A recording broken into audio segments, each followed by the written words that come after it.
Today, I would like to introduce you to Alexandra DeLille. Dr. DeLille is our Director of Technical Applications, and she is our resource for grant application support. Before I turn over the webinar to Dr. DeLille, I do ask that all of you keep your phones in mute, and at the end of the webinar, remain to keep them on mute until you have a specific question to ask. We will have a Q&A after the webinar. If you do have questions during the presentation, please use the chat window, and we'll address it either immediately or forward it to Dr. DeLille. So without further ado, I'd like to introduce you to Dr. Alexandra DeLille.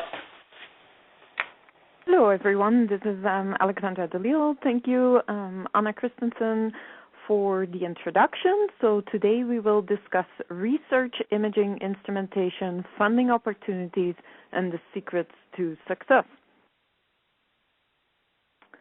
When getting started, you obviously first need to identify your instrumentation needs. Once you get a grasp which instrument would fit the demand of your research, then of course the next step is to explore funding opportunities. We actually recommend for you to get ready early. This is a good time to get started at for the S10 Shared Instrumentation Grant, and if you're interested in the MRI NSF grant, then we definitely hope that you got started. It always takes longer than we expect, and I speak from experience, so any support we can provide, this is also the purpose of this particular webinar, is to give you insight in what is required, understand what is expected, the requirements and limitations of the grant. And many of these grants for shared instrumentation actually require you to set up a team with your colleagues and make this a team effort, because that's the purpose of sharing in the end. It's also important to set realistic goals in the funding environment of today. It is realistic and statistics actually indicate that you may have to resubmit, so we have to keep that in the back of our mind. And we obviously offer any insight that we can share with you to maximize the success rate of your grant. So we encourage you to take advantage of the assistance we can offer. And then lastly, from personal experience, I would strongly recommend that you have your colleagues review your grant. You'd rather have your friends tell you what's wrong with the grant as opposed to the study section. So that being said, what are sources of instrumentation funding in the U.S.? Looking in retrospect, funding organisms that we have seen providing money towards imaging instrumentation has obviously been in the U.S. the NIH, the S10 Shared Instrumentation. Some particular R01s are dedicated to imaging and may cover imaging instrumentation. We also have seen SBIR funding as well as R21 funds. The NSF has the Major Research Instrumentation Program. That obviously is also a great source for shared instrumentation funding.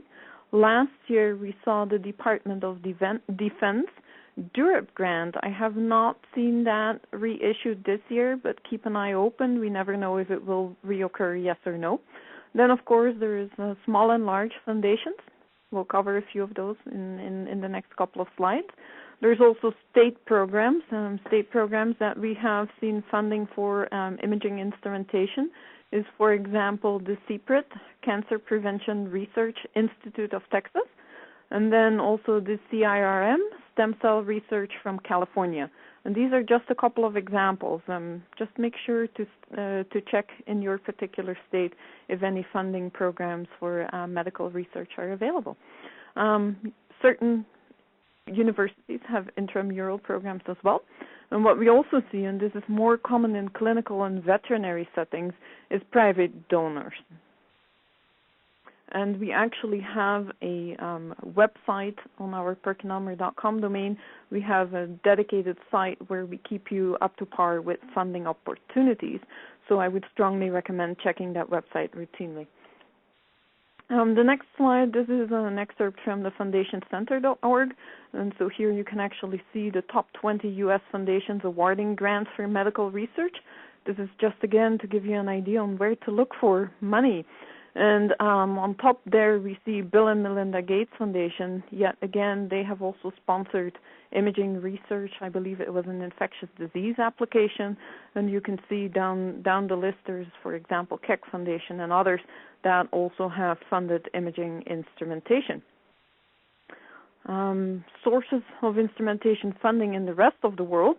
Obviously, we have many IVUS instruments all over the world.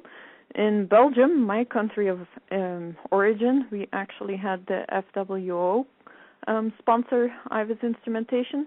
In Canada, the CFI is probably the most common source of funding. In China, we have the Ministry of Science and Technology of the People's Republic of China, but obviously there's many other sources of funding. In Europe, the FP7 program from the ERC is definitely hot on the list. In Germany, we have the DFG, Korea, KNIH, NRF, and Minister of Education, Science and Technology. In Switzerland, the SNSF. In the Netherlands, the NWO. And lately in the UK, we had a couple of instruments funded through the Arthritis Research Consortium. Back to the US, when we look at the NIH budget, there's still billions of dollars available for funding. We just have to strategize better to get a share of the pie. And as you can see here, the pie for the fiscal year 2013 is $30.9 billion, of which 53.3% will be distributed in individual grants. So there is still billions of dollars available. And when we look at the NIH, though, and we look at the funding agency, shared research instrumentation is in general too costly and or not appropriate for support through science R01 grants. And therefore, alternative NIH funding is eligible through, for example, the Shared Instrumentation Grant, DS10, more popularly known. And then there are a couple of other imaging-specific grants that may cover instrumentation expense. And I just highlighted a couple here. We are actually recording this webinar, so you will get an invitation to view this webinar later on, and that will make it easier for you to take note of these particular websites. The first one is the Academic Industrial Partnership for Translation of In Vivo Imaging Systems for Cancer Investigation, an R01. Then there is the Bioengineering Research Partnerships, again an R01. And then there's also the R21 early phase clinical trials in imaging and image-guided interventions. And then we, of course, have to keep in mind that even though we cannot apply for a budget to acquire the imaging instrumentation, we may allocate in our budget the use of the instrumentation. So certain institutions, for example, will charge a fee for use, and that fee for use can then be covered in your R01. So that being said, we want to highlight a couple of grants, and the first grant to highlight is obviously the S10. And last year, it was announced that the NIH expects to award $43 million in 2014. And so we can apply for that funding with a deadline of March 21st, 2013. So that's coming up quickly. And they expect to award 85 new grants. And this grant provides funding for at least $100,000 and up to $600,000. And there is no limit on the total cost of the instruments the grants are used to buy. But so the maximum that can be allocated to you is up to $600,000. So it's nice to know that all our imaging, in vivo imaging instrumentation fits that bracket.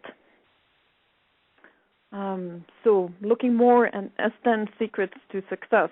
Over the past few years, I have assisted numerous customers in submitting this grant, and that has allowed me particular insight. And so what's important to realize is that the criteria that are most crucial are the scientific application expertise. So you have to show that you have in-house expertise to use and maximize the potential of the instrument you plan to acquire. And then obviously there also needs to be a strong justification of need. How will this enhance your science, and how will this allow other scientists to further their research? The requirements, again, instrument cost between $100,000 to $600,000, a minimum of 3 NIH-funded major users, and that's extremely important. And we actually encourage you to strive to 8 to 10 major users. It really makes a huge difference, and that's probably the #1 criterion for grant requirement. Interestingly, the applying PI doesn't need to be NIH funded. And so you need to really find the driving force in your lab group to encourage the other funded major users to submit this grant. And major users, again, must already have the expertise to use the instrument, and ideally submit a bibliography motivating that they have successfully implemented this imaging modality in their past research. Be specific, justify why a specific instrument brand and model, why you particularly need that kind of instrument, and obviously we at PerkinElmer can help you provide full source information, etc. So don't be afraid to reach out to you. We'll be glad to help you and specify it to your particular needs.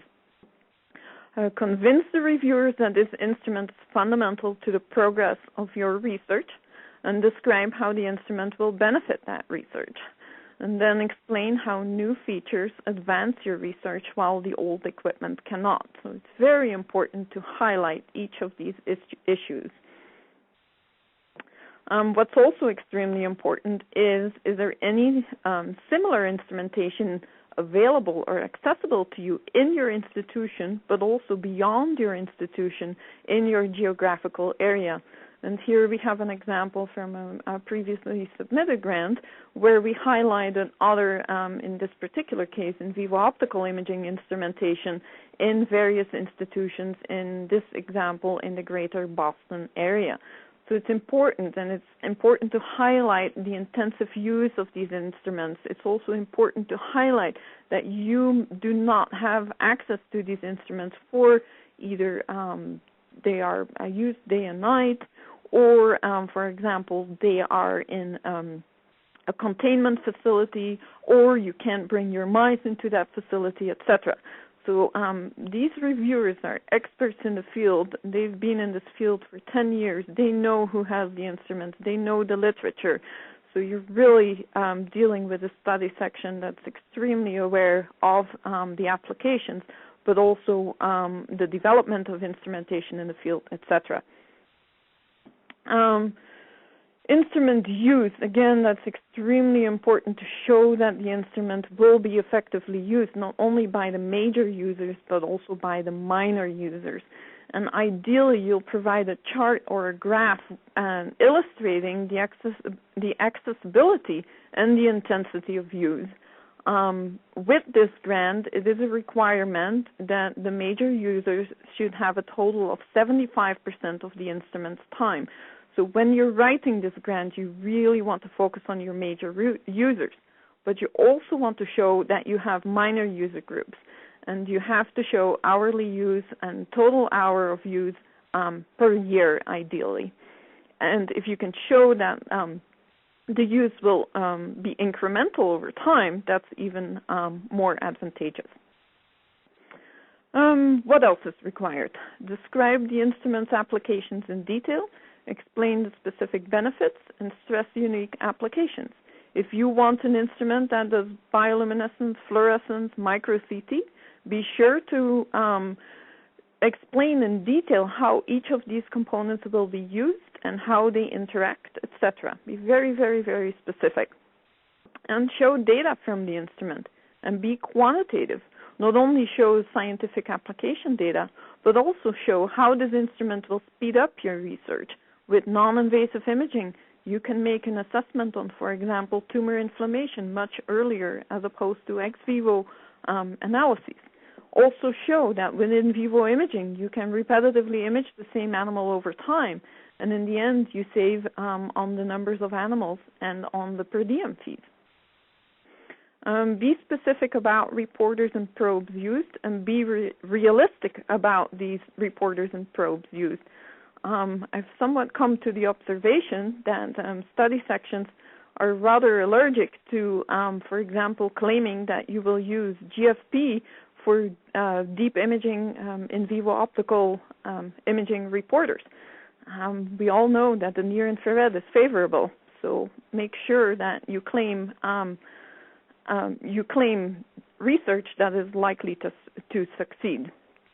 If you don't have pilot data, it's perfectly acceptable to use references from the literature, and we're in an extremely favorable position because with the IVIS in vivo imaging systems, we have a reference bibliography of greater than 3,500 publications. So it's a nice resource. You can access it on our PerkinElmer website, but also feel free to reach out to us and we will help you to find the relevant papers.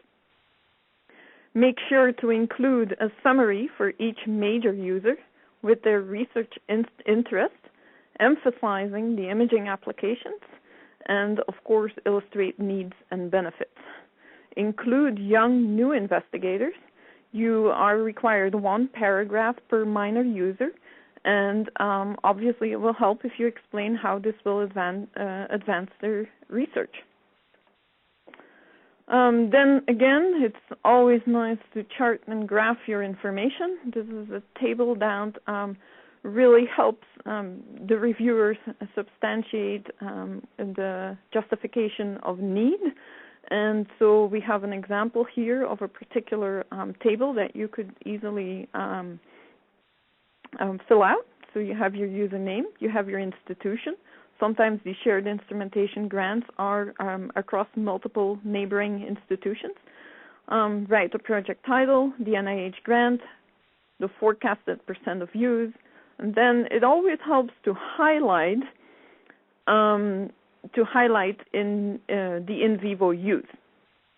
So, for example, tumor imaging, cell tracking, antibody biodistribution. And again, you can also include minor user groups as well. It's also important to prove that you have the right staff who will supervise the operation of the instrument, what is the person's expertise, explain the person's experience and training, is there any additional personnel supported by the institution, include an organizational structure flow chart.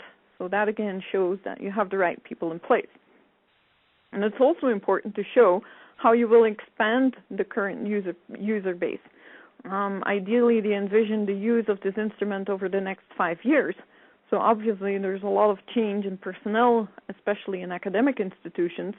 So it's important to point out who will train the new users and what are the prerequisites for use of the instrument. So we have here in the next slide an exemplary organizational chart. You can include a particular, for example, the VP of Research, the director of your institute, highlight a hierarchy, add the names of these people, the contact information, and their task. You ideally have a local advisory committee, and that local advisory committee for the use of your instrument of interest includes the major users. And as we're talking imaging, it probably will include your imaging core facility manager, the animal facility manager, and other core facilities, for example, the transgenic mouse facility manager. You also want to include on that committee somebody that will train new users on the instrument, most likely the imaging suite coordinator, as well as an imaging advisor that is well experienced and can help guide researchers with the design of their imaging experiment. It's important to highlight how you will how you will set up access to the instrument.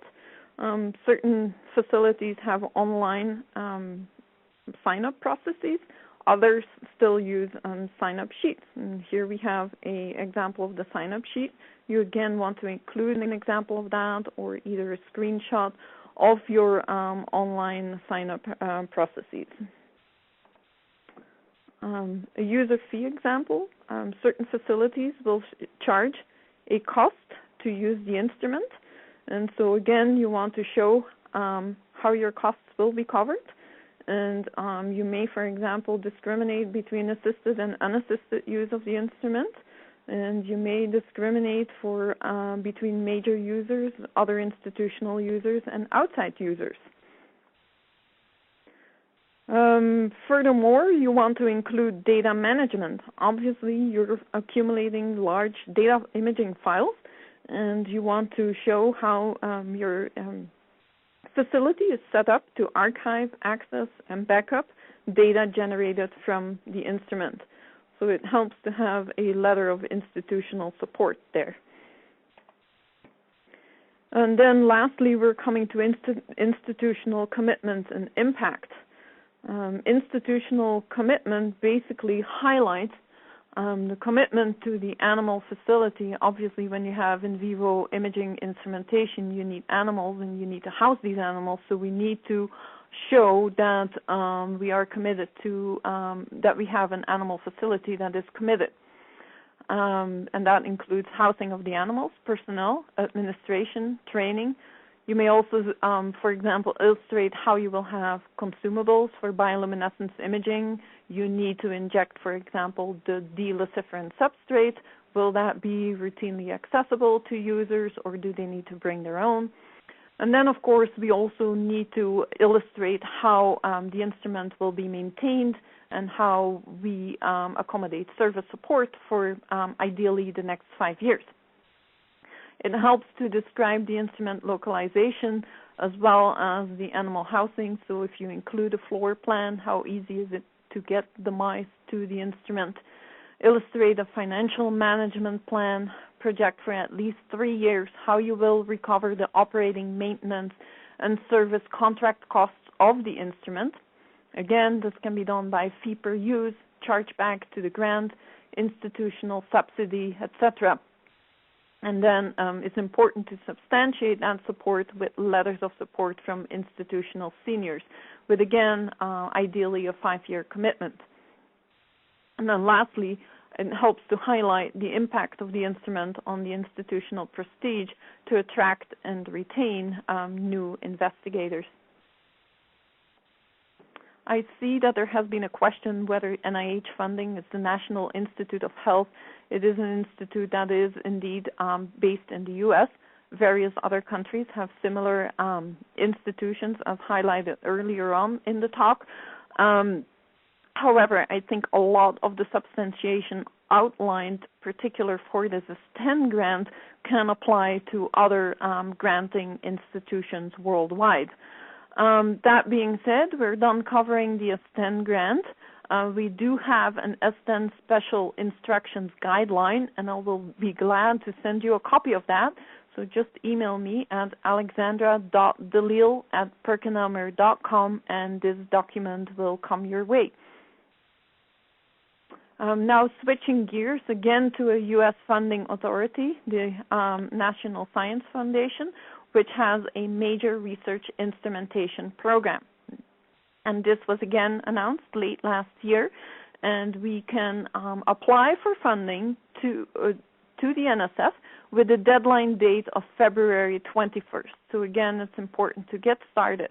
Last December 14, there was a webcast held that was extremely informational on how to apply for the MRI program and how to become eligible. So I strongly encourage you to visit the NSF website and view a recording of that webinar. However, I will highlight a couple of slides that were kindly shared with me from the NSF to illustrate how you can apply to this grant and how you may be eligible. So this grant is nice. It offers a range between $100,000 to $4 million. So it's a larger grant as opposed to the Ascent. However, cost sharing of precisely 30% of the total project cost is required for PhD granting institutions. If it's a non-PhD granting institution, then you do not need to cost share. So you kind of have to find out where exactly your institution fits. But again, it's a very approachable environment, so we strongly encourage you to visit the website and contact the NSF directly. However, I will highlight a few items. So there can't be a conflict of interest between the NSF and the NIH. Who funds what? There is very little overlap. So there is some stringent regulation that actually shows, for example, that the MRI program from the NSF does not support instrumentation to be used in medical education. It also does not support instrumentation intended for the research with disease-related goals. You may say, well, a lot of what we do is disease-related, right? So it's important to be aware of these regulations. And then it also says that the instrumentation cannot be intended for animal models of the above conditions. So there we're already really getting more restricted. But on the other hand, they will support instrumentation for bioengineering research with diagnosis-related or treatment-related goals. So there is a fine line that one can walk, and you really need to see whether you are eligible or not. They will also support instrumentation that aids persons with disabilities. So from that perspective, again, the deadline is February 21st, so we need to really get going on this particular grant. So proposals are considered for instrumentation acquisition as well as for instrumentation development. They have a 3 to 5 year timeline. The number of anticipated awards is 175 awards for a total of about $90 million. It's a large fund. And again, the award size is between $100,000 to $4 million. What they strongly encouraged in the webinar from the NSF was to understand the rules and considerations for a proposal. So you can visit their website, you can look at recent awards, which is very important to see if you would have a chance to get funded, yes or no. And they strongly encourage you to talk to program officers to see if you're a fit. And then, of course, you follow the grant proposal guidelines, etc. So definitely niche opportunities are available through the NSF. In Europe, the next FP7 is, the deadline is also February 21st, and so this is a consolidator grant. So again, I encourage you to go on the website to see if that would be a potential funding source for you and your group. Lastly, we come to private donors. So we've seen this in clinical and veterinary settings. And obviously, imaging instrumentation is appealing technology, and it is highly visual. And you may consider using a video to illustrate the concept. And so we have this extremely well done video published by BBC Health News, and I would like to share this with you because it's so eloquently explaining the principle of optical imaging in lay language. So we will play this video now. This video shows a series of scans of a mouse with a gut infection. On day 0, everything is clear, but then the first signs of bacteria appear in the small intestine. Like rain on a weather forecast, the brighter spots are the most infected areas. For the first few days, the bacteria are found in fewer and fewer areas. Eventually, they are restricted to just one hotspot in a part of the gut known as the cecum. It is here the researchers believe the bug is adapting to the mouse's gut.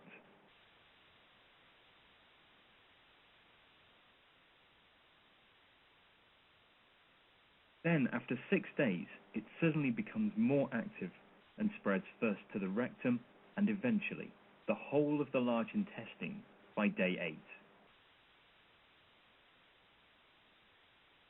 After day 9, the immune system kicks in and the mouse recovers from the infection. Scientists believe being able to see how an infection spreads through a living animal will revolutionize the way new antibiotics and vaccines are developed.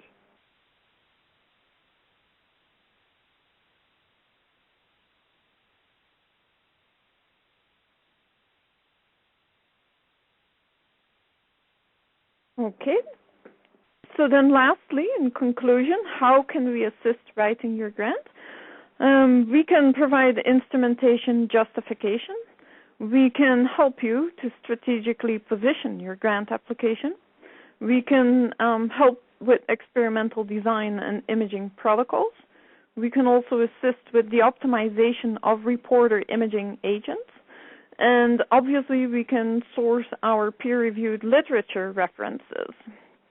So feel free to reach out to us. You can email me directly at alexandra.delille@perkinomer.com, or you can reach out to anybody on the In Vivo Imaging team. Timeline for assistance. The MRI NSF grant is due on February 21st, so we encourage you to contact us by February 8th for a final review by February 15th. For the S10 NIH grant, the due date is March 21st. Again, we encourage you to contact us by March 8th for a final review by March 15th. With that, I wish you happy grant writing. Again, my email address in case you require assistance, and I would like to thank you for your attention, and questions are welcome.